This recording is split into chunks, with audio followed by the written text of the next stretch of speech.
Oh, hey, the hole. I wasn't doing anything in the hole. Cut it. Yeah, cut it. So it just so happened that I had Valentine's Day free. Oh, I'm so alone. The universe is meaningless. We're all just going to die someday. So I decided to give you guys an extra video. This is going to be a new format that I'm testing out, so bear with me. So up until this point, the videos that I've been doing have been really time consuming, just because of the amount of research that I have to put in. Now I want to keep putting out regular content, but I'm working a full-time job, so it's kind of hard to be putting in another 40 hours just to put out one video a week. So that's why I want to try and do these. They're not going to be every week, but I want to have some videos where the point of the video is more to help start a conversation than necessarily give an info dump. So this video is probably going to be a lot more loose than other ones in the past. Let me know what you think of it, and if you want to see more videos like this in the future. So with all that out of the way, let's get into the topic. Okay, so are they Antifa? Antifa? Fuck, I shouldn't have done a video about something I'm not 100% sure how to pronounce. Well, we're going with that for now. Are the Antifa doing more harm than they're doing good? Yes. Whoa, hold on, come back. Okay. Let's look at this a little bit deeper. So Antifa is an anti-fascist group, which is notorious for taking any means possible to stop fascism and racism, and that includes resorting to violence. So this video is going to be addressing them and just violence in general. When is it best to use it? Is it necessary to use it now? So for the latest example of Antifa, you can look at UC Berkeley. So in case you somehow missed this, really quick I'm going to go over what happened. Milo Yiannopoulos was going to be speaking there. Now because he's a really controversial figure and has defended the alt-right, has worked for Breitbart, which is a safe haven for the alt-right, which let's not mince words here. For the rest of this video, I'm going to call them what they actually are. Fucking Nazis. If you look at their platform, the alt-right is essentially a group of Nazis. They're just rebranding it. So instead of necessarily talking about preserving the white race, they talk about preserving Western culture. Essentially, they're covering over the same ideas that the Nazis had. They're just using a lot of dog whistles now. And so because of his defense of this, and his long record of being a provocateur, calling out a trans student, and publicly shaming them. In fact, I'll tell you one UW Milwaukee student that does not need to man up. And that is Justine. Do you know about Justine? There's a quote-unquote non-binary trans... You're not laughing now, are you? You already know him. Quote-unquote non-binary trans woman forced his way into the women's locker rooms this year. Who knows about this story? Any of you? I see you don't even read your own student media. I have known some passing trannies in my life. Well, no. The way you know that he's failing is I'd almost still bang him. It's just a man in a dress, isn't it? I should reapply my lipstick, sorry. Tonight I'm here to talk, however, not about any individual students because it's mean. For these reasons, a lot of people didn't want him at that college. And so the night he was going to show up, there were a ton of protesters. And then, all hell broke loose. So people were assaulted, one woman got maced live on TV, a bunch of garbage cans were tipped over and set on fire, and then people went out into the street, and they started attacking cars. They bashed in a whole bunch of bank windows, they targeted ATMs. Now let me say, this was a small group of people doing this. The vast majority of people at that protest were peaceful protesters. And so this is my biggest argument against these types of actions. It's because right now we need to set the narrative. And because of the way the news cycle works, if people go out assaulting other people and destroying property, that's going to be the main story that's covered. And it hijacks the narrative. It's a negative narrative. And it'll do similar to what happened to Black Lives Matter, when there were some riots, and then the entire movement got labeled as a movement of rioters. Now this also correlates with the punching of Richard Spencer. Pepe's become kind of a symbol.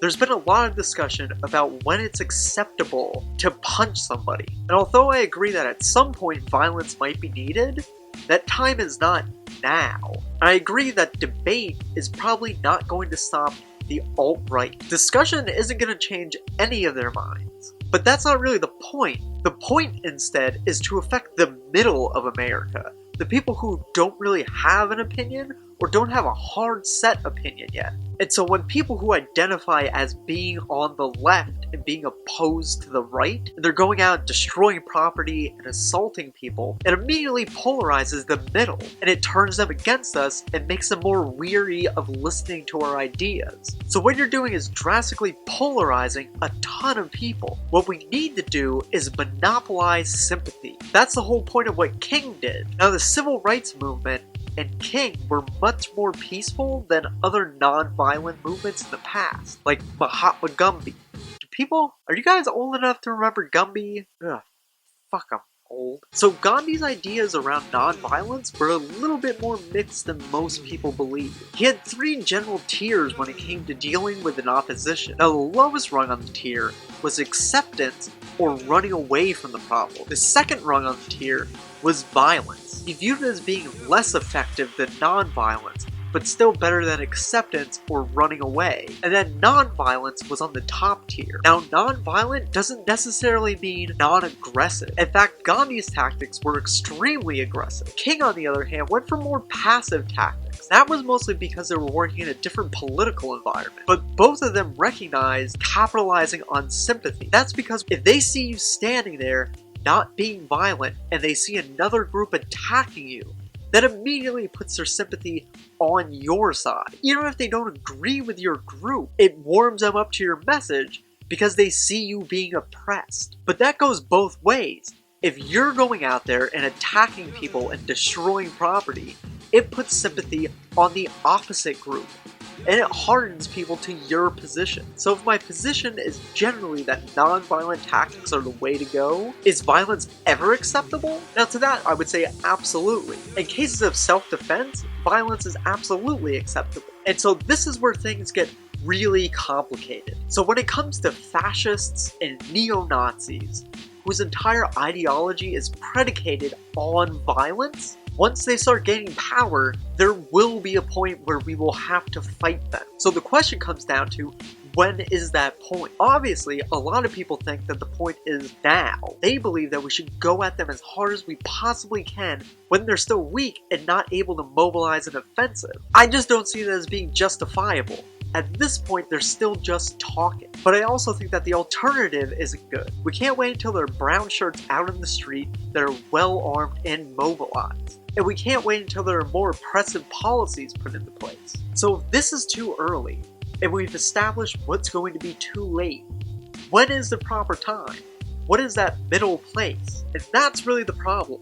Because as far as I can see it, there is no one thing that we can point to and say, this is the line. Because if we take that approach, we run the risk of normalizing each incremental step. And then before we know it, it'll be too far and it'll be too late. Right now, America has become a pot of water that's slowly heating up. And we're a lobster inside. We're not going to be able to tell that the water is slowly getting hotter and hotter until it's too hot and then it's too late. And so far, I don't think that there's a good answer to this. I haven't seen anybody giving a good position on where that line should be drawn. So as far as I can tell, that's going to be an individual choice. So like I said, I land more on the side of non-violence. At least not until violence on their side is direct and inevitable. Right now, I would advocate things like this. It is a common belief shared among them that all races are put on this earth to serve as slaves. The people of these races. No. With lies and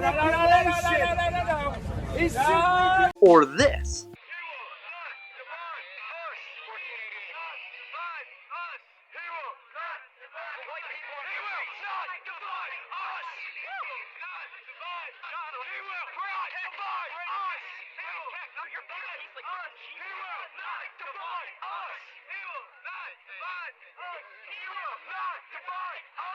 I am absolutely okay with aggression.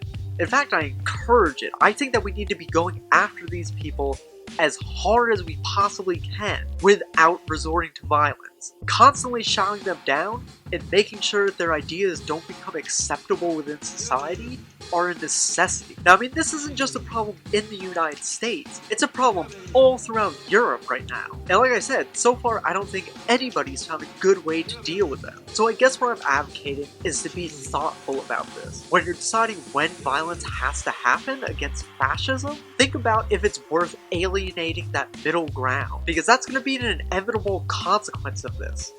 You're going to momentarily shut them up, but you're going to give them sympathy and sway people from the middle closer to their side, which is counterproductive, and it's also going to hurt people who are trying to use non-violence to sway opinion.